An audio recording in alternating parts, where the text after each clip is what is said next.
welcome once again to yet another podcast that we have today. And we have a very, very special guest, Bharti Chaturvedi. She heads this organization called Chintan in Delhi, has done phenomenal amount of work on different issues. So, you'd think that Chintan only works with waste pickers, but it's not. Bharti's work for the last several decades has been on several environmental issues related to awareness, advocacy. She serves on several boards, has written extensively on several of the environmental issues. And today, though, we are actually talking specifically about waste. So, Bharti, thanks for agreeing to be part of this podcast. And I know you're not well and you're far away and you're coming very, very soon to India, but hope you're feeling better and feeling excited about this podcast. Oh, I'm delighted, Vimlendu, to talk to you. Any opportunity to engage with Swechha, it's an honor. Thank you. Thank you, Bharti. So, Bharti, as I said, we've all, my journey last 25 years in Delhi, when we were all in university and after, we've actually seen people like yourself and, actually guide us in many, many ways. As in many things that we've chosen, decided to do today, Swechha, or many things, inspiration has been people like yourself. The pillars of environmentalism in India or in New Delhi for sure, as in for us, we were able to see you so often. How did this all start? As in, you do bird watching, you do forest walks, you've been working on waste, you write articles, you make films, you do, one of those boxes on Arnab Goswami's. How did all this begin several decades ago, or last life in a way, so to say? Yeah, well, I think firstly, we're all pillars, and we're pillars in ways that are really causing us headaches and shoulder aches because of the state of things. And for me, it all began in the late 90s. And basically, I was really, really interested in environmental issues. I come from this, family where I was born to my father in his 40s. And he was quite unconventional in that sense. And he decided to bring me up in ways like, on Sundays, he would take me into random little local forests and make me walk and say, oh, enjoy it. And all those kinds of things. And we read extensively. And in our home, we didn't have a TV for the longest time because, like I said, we were a little bit of a dysfunctional family. So, but we had pet earthworms and things like that. So, we're very steeped. And I think a lot of people of that time, perhaps even you, were brought up by parents who were very comfortable, not, because that was the era of consumption. But our parents were very comfortable not, having a VCR running all the time and things like that. So I think many of us did other kinds of things at the time. And that's my background. And eventually, I did, as I grew up and I started working, I did a big research. Basically, in Delhi, you don't really have to go to college. So I started tracking waste pickers. I had some money from WWF. It was quite little money, but it was quite useful. And I was blown away by how criminalized these people were and how stigmatized. So, and then I couldn't find a job. I worked with a donor agency. They paid me such good money, but I just couldn't find a job that worked for me, both intellectually and emotionally. And in the end, I had to start Chintan. And I think it was very foolhardy. I mean, who knew that all these years later, I would be spending 40% of my time managing people, managing accounts, looking at quality. Oh my God. True. But As that's been the journey of running an organization. And imagine something that you rightly said, that's something which intellectually stimulates you and also at the same time is emotionally gratifying. And that's the kind of work, perhaps that's, a lot of people think that it's fairly fancy because you write fancy English and write, editorials and articles. You think it's actually what you rightly said, that the nitty-gritties of doing that dirty work on the ground each day, running an institution. So phenomenal. It's been how many years? Almost 25 years? Well, Chintan's going to be 20 years, but I'd say I've been working for about 25 years. Approximately that much. Yeah. So Bharti, as in my next question, because, Chintan every time we talk about waste, or we talk about waste management, or we talk about waste pickers, Chintan is the organization. My question, before we come to all these issues of waste management and other things, if you could just, for our viewers, in the context of India, if you could make a few observations, as in, it's like how I had seen a very interesting illustration which showed that if you take a slice out of a landfill, because a landfill is, for example, a Bhalaswai is around for 20 years. If you take a slice out of that, it will tell you what Delhi has gone through, as in what Delhi was in 70s or in 80s and 90s and now in 2000, because everything is buried. The history of the city is through its waste in that sense. So very broad stroke observation that you could make about waste, its production, its changing landscape, changing scale and character over last 20-25 years of your work with Chintan and otherwise? So, that's really interesting, because what matters is that when we talk of waste, in Delhi, in India, we always talk of managing it. We never talk of reducing it. And I think that's fundamentally what's wrong. And I didn't want to start with what's wrong, but it's really important because we are still obsessed, as we were, in the early part of the century, with cleanliness. We're like, oh, this city is great, it's very clean, but we don't really look, and it's only people like yourself and a whole bunch of others, but we're still quite niche, saying, but everything's going into a landfill or it's being burnt.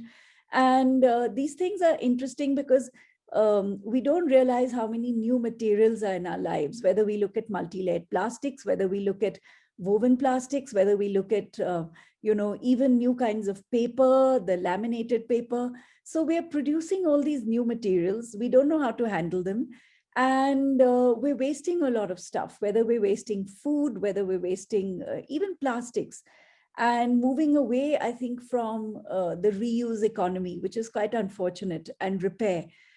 So I think one of those observations would be that that our conversations around managing waste instead of reducing waste. The other interesting thing is that I think a lot of people have started looking at solutions which are individual around waste. Now, if you look at a landfill, for example, it doesn't really matter if 1,000 people are not putting their waste in, because who are we? We don't really, it doesn't matter unless it's a large community.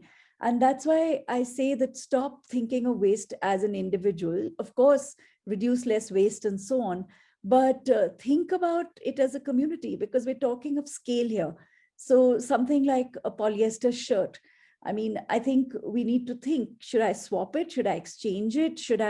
What should I do with it? I have to make it last. Chintan did a study, I think, before the pandemic and we paid a bunch of waste pickers in Bhalaswai, and we said, okay, for 48 hours, any textile you find, we'll pay you the same as plastic bags. And they just kept producing polyester textiles.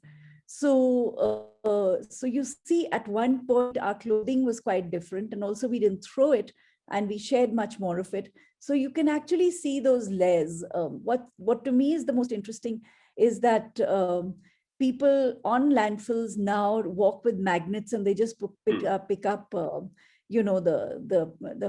metals, because they say, okay, that's something tangible that we can sell. A lot of the other stuff is yucky, it's diapers, it's unsaleable. So we're using more and more waste that nothing can be done with, or rather we're discarding it.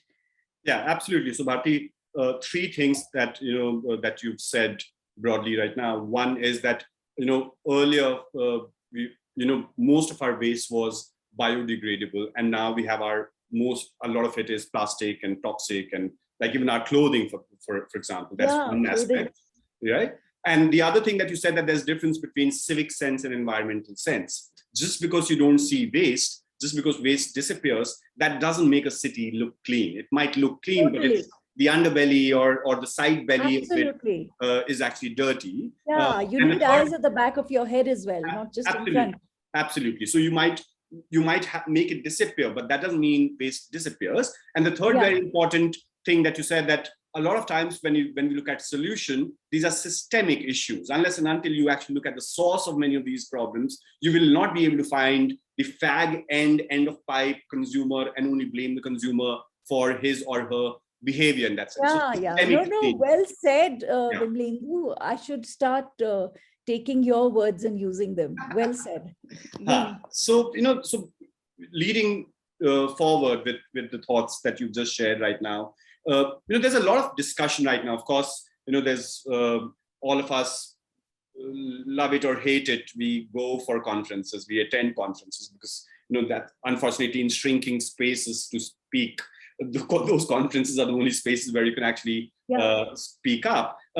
Is there anything called zero waste? Because, that's been taking round, that in development world right now, we talk about net zero and we talk about net zero waste.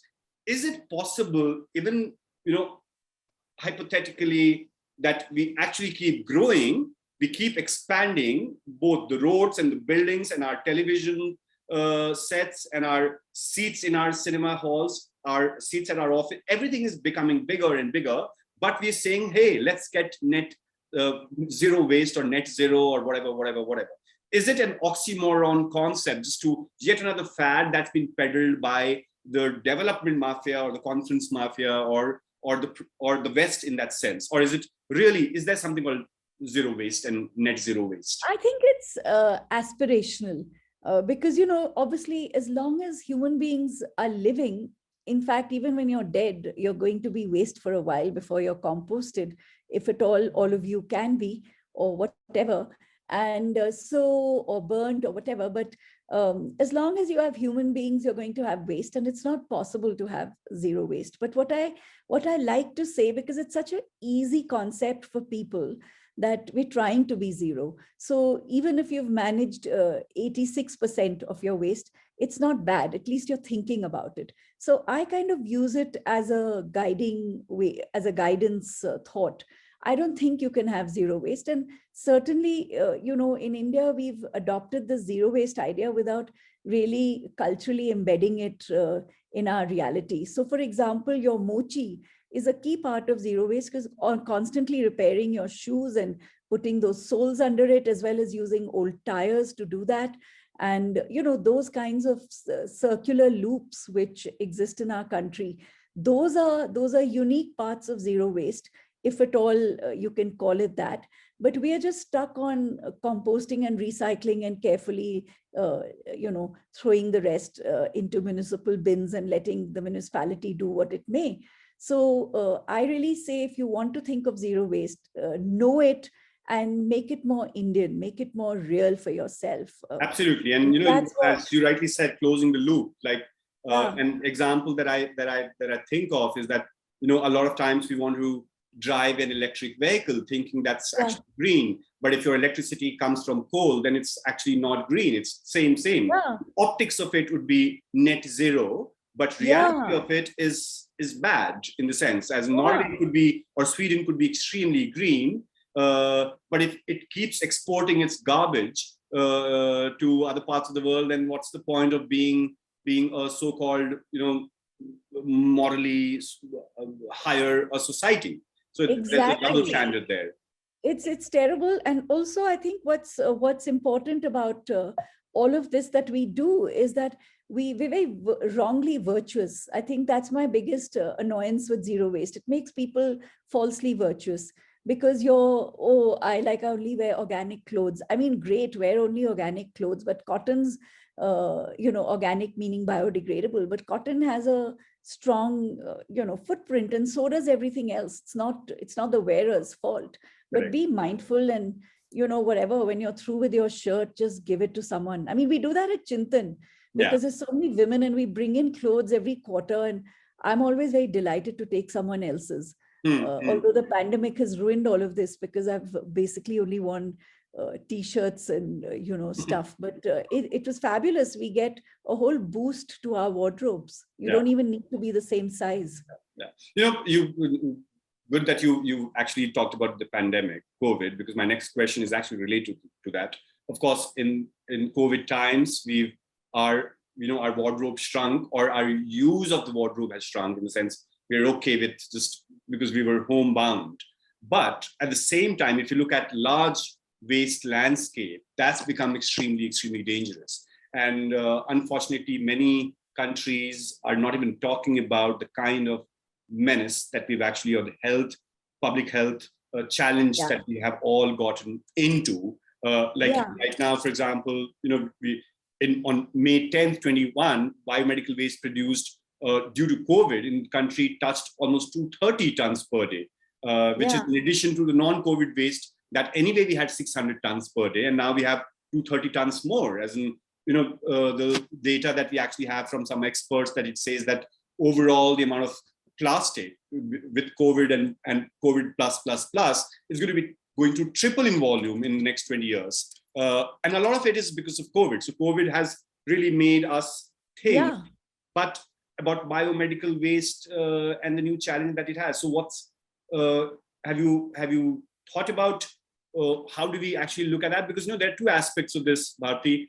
One is the waste and the hazardous waste that this is, the damage that it actually does to our waterways and to all these so-called, whatever it's called, CB, FT or whatever, those CBWTs, the incinerators, all that. But at the same time, the waste pickers, their exposure, are people who are dealing with our biomedical waste, the impact that this has. So impact on our environment and in impact on our people who have been dealing with our waste is going to be huge. What's your thought on these two aspects with respect to COVID? So I think one defining part of COVID waste is it's suddenly made people very comfortable with plastics. And I think that's very disturbing. It's not just masks. It's not just that other people are wearing gloves. I mean, many of us don't, but many people in the service sector do. But it's also things like saying, and that especially before the science said, surfaces. So people are very comfortable with single-use plastics, cling wraps, anything that can be defined as protecting you from the virus. And that's been a whole trend. They're very happy to reverse from all the conversations they had about reducing plastics. And you're definitely right. It's obviously going to become microplastics, get into our rivers, which is dangerous. But I also think it's spotlighting another fact, which is that we always talk of biomedical waste and assume it's coming from the nursing home or the clinic, I mean, apart from the hospital. But the single biggest source of biomedical waste in our country, not the single biggest, but a significant, is our homes. Because in our country, if you have TB, for example, or me, I've been sick for, I was on my bed for 60 days. Not that I was infectious except for a short part, but, I was on my bed. So basically, I'm a patient at home. And most Indian patients lie at home and recover. So we are generating waste which is infectious. And we don't talk about that. Even our rules don't say, they talk of a red category, which is hazardous, which is right and it's important. But what about domestic biomedical waste? And that's where waste pickers are so vulnerable. And if you saw this time, I mean, it was really, really difficult to watch. And it was so sad. But the way municipal workers were coming in those hazmat suits and picking up waste now and then from homes, and these are only in privileged parts, they were on the verge of collapse. They were sweating, they had rashes. It was terrible. And the waste pickers obviously would pick up any waste and have dermal absorption. And in a way, it tells us that these guys have been touching impure, polluted, infectious waste for years, ever since, from our homes. And Bharti, it's this morning I was actually talking to someone about ASHA workers and their contribution in this entire pandemic time, how they've actually gone and helped people with almost no salary in many parts of the world, or with minimal, like maybe say 1,000 rupees or 2,000 rupees is what their salary is.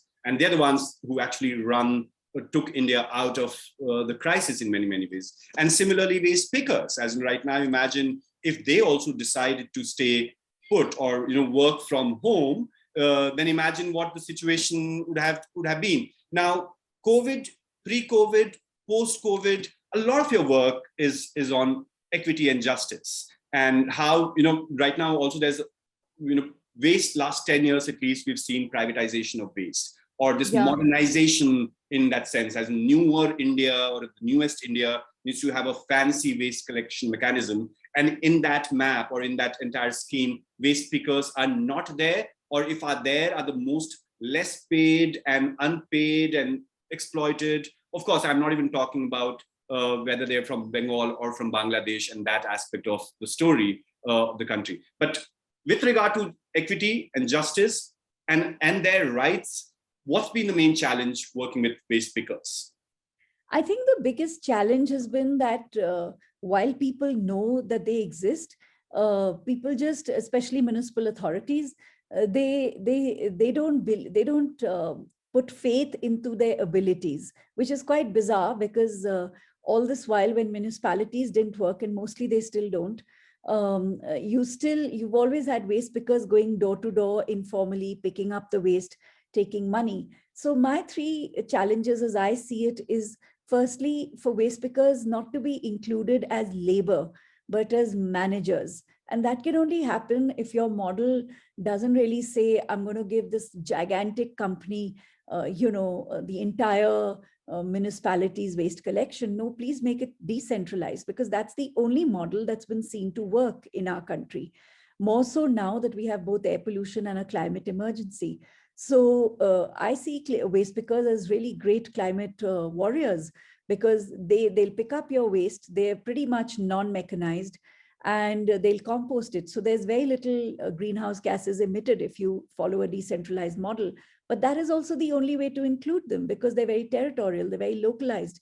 And it's a real pity to throw money when there's actually a model that's self-sustaining, and you only have to nurture it. That's one. The other big thing I find is that I think municipalities just like corporatization. Now, if a waste picker works, that's still privatization, but it's a difference between a small little mom and pop owned store versus, some gigantic Reliance Fresh with Apple sitting in an air conditioned little shop. So I'd always go to my sabzi wala or my phal wala, because I just find it higher quality.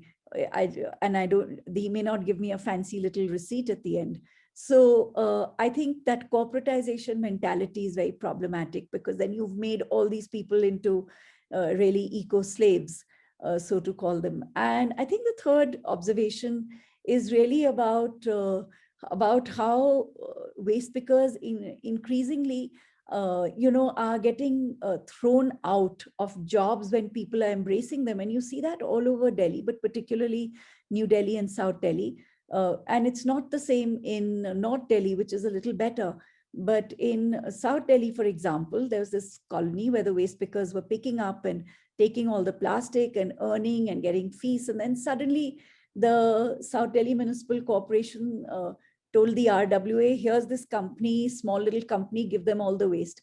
Now, so the municipalities are suddenly telling people who to give the waste to. But when you talk to them and say, why not even say Safai Sena, which is an association of waste pickers that Chintan helped set up, they'll say, no, we didn't stop you. We're just saying, give it to them. You can also give it, but we won't say it. So, that's the classic way that they work. So they're not going to say no, but they're going to make sure that the grounds are fertile for you to basically collapse. So this, this kind of problem that they have about pushing people who weren't there and taking away from you, but yet saying we're not, excluding you, I find that very hypocritic. And absolutely, Bharti. So, one of the things that you've been talking about also, like a lot of times when we talk about municipal solid waste rules or several of these policies that have been formulated by the government or many governments in the past as well, we never actually calculate the contribution of the waste pickers. So, we never calculate the contribution of the waste pickers. And in monetary terms, and as you rightly said, the real environmentalists are these people. As in, we talk about environment, they are the ones who, gram by gram, of course, for livelihood reasons, actually save our planet, and very, very thankless in difficult conditions, not unpaid, unrecognized, sometimes even thought to be not part of the nation. Forget about nation building in that sense. So that's unfortunate reality, which perhaps everyone needs to think about every person living in Delhi or otherwise needs to think about waste doesn't disappear. It's picked up by someone, and they are our real heroes. Imagine every time a city, if waste pickers go on a strike, we know what happens. The roads Can you get flooded. imagine, we did a study and called cooling agents. Well, we called it cooling agents because of the results and because it was the opposite of warming agents. And we found 3.6 times more greenhouse gases than any project in India that was getting carbon credits. So you can imagine their silent contribution. Absolutely. I mean, who else does so much work for free and saves greenhouse gases? Absolutely. So, my last point and last question, and I won't connect two questions because the paucity of time. One is that, there's been so much conversation about extended producers' responsibility. It found place in municipal solid waste rules as well, in several acts. There's been some research that's been done by international agencies as well on EPR.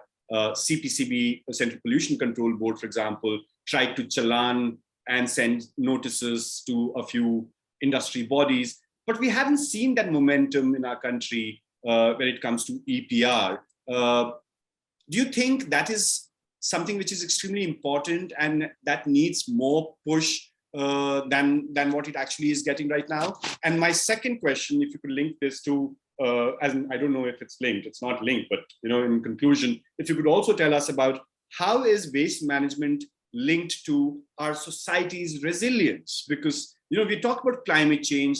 Last month, all the newspapers were talking about climate change. This week we're talking about heroin in India or other things. That's there.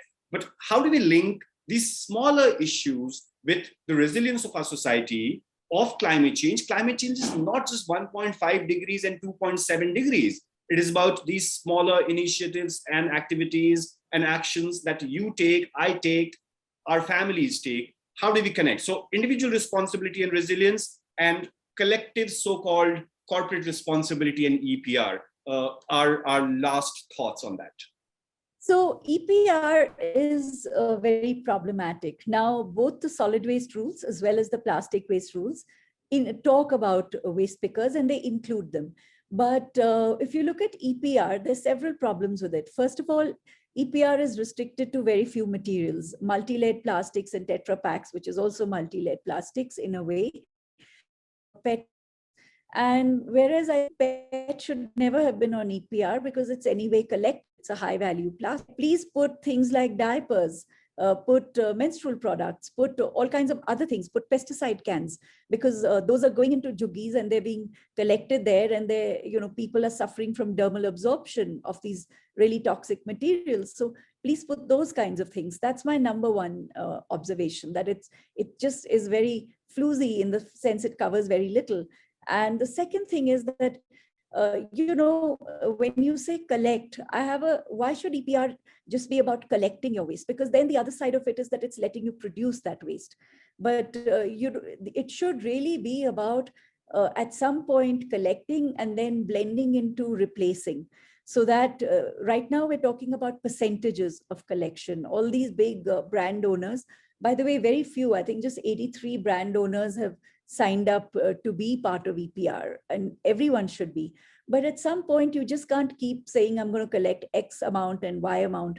No, you better start replacing some of these things. And that's why I think EPR should have been more ambitious. And really, I think society per se, and the way EPR is working, and let me come back to that, is that they're going to the kabadi walas and saying, hey, this is how much I'll give you, give me the waste. So it's become a little business for most people. You're setting up a PRO, though plastics no longer needs a PRO as of right now, let's see. And just going to companies and saying, hey, what's your target? And I'll collect so much and I'll sell it. And so the waste picker might get some money at the bottom, which is great, but it doesn't really change anything environmentally. It really doesn't, because either you're burning it or you're doing other stuff. For PET, you can recycle. Still a fossil fuel based cycle, and that's really dangerous, and we know that, and we have to reduce it. the thing is that otherwise we're basically breathing our waste and drinking our waste, because after all, if you're going to burn your waste, even in a waste to energy plant, and even in the Okhla plant, which everybody seems to think is okay, it's not okay. It keeps getting fined. It gets fined, they pay the fine, and then they continue till the next fine. So the fining is just a way of wrapping them and saying, hey, you're wrong. It's not a way of changing that. So people continue to breathe their waste. They continue to drink it because all the waste leaches into the groundwater, and you should compost at home, and you should go out and look for the waste picker and not say, why are you taking $100 a month? It's too much. But I think we have to have voice, and there's no shortcut to citizens standing up. And don't think it's just people like you and me who should stand up. We're not special in that sense. The citizen is special, and groups of citizens are special. And it's always been like that, whether you look at our Chipko movement or anything else. So I think the number one thing for people is to stand up and talk about these things and say, what, fine EPR, but what the hell? Please, we don't want to buy all these materials anymore, because Absolutely. we don't want to breathe this stuff, and we don't want to drink our plastics, excuse me very much, and eat fish, which has plastics in it. Frankly, we're almost eating in some parts of the world equivalent to a credit card plastic in a week. I mean, Absolutely. What are we? Yeah, Not exactly. even So, it's not just about, rightly as you said, that, it's not just about conserving it for romantic reasons. The reason why we talk about waste is because it's actually affecting our bodies. As in, if a cow is found with 16 kilograms of plastic in its tummy, similarly, all our body, as in what you were talking about earlier, and I didn't point out then, that when you are dead, then you are decaying, and then you'll actually decompose. But I don't think we are anymore 100% biodegradable I anymore. know we have mercury in our mouths and we have plastic in our bodies, not to mention people who have knee replacements and stuff. So Absolutely. yeah, we're not even biodegradable anymore. Yeah, so we're carrying, if we don't reduce waste, we are carrying waste. We're the carriers of waste in our lifetime, and also once we die. And as you rightly said, our water bodies, our air, waste is not just about what's in the bin. It's in our air, it's in our water, it's in our food, it's in everything around us. So thank you, Bharti, for really building my perspective, and also for our viewers, about waste, about EPR, about COVID, about issues of equity and right and justice about waste, because their contribution, and how, as you rightly said, it's not just about a right collection, but it's about right consumption. It's about right systemic change. Why should my shampoo actually come in plastic containers? It's wisdom or virtue is not in sending that plastic container back to the producer, but in actually stopping some of those things. My Maggie or my sandwich need not be wrapped in 7 layers to make me safe. It's not making me safe. In the long run, it's actually making my planet unsafe, me unsafe, and my babies unsafe as well. So thank you, Bharti, for this conversation. Yes, and such a short notice and such an enlightening conversation that we've had. Oh my God, Vimlendu, you've given me such a good perspective, because I've been mumbling and wandering around in this conversation, but you've actually used these fabulous words and helped me crystallize my thoughts. So it's been really, really fruitful for me as well. Thank you. Thank you, Bharti. Bye. Bye. Bye. See you soon. Yeah. Bye. Bye.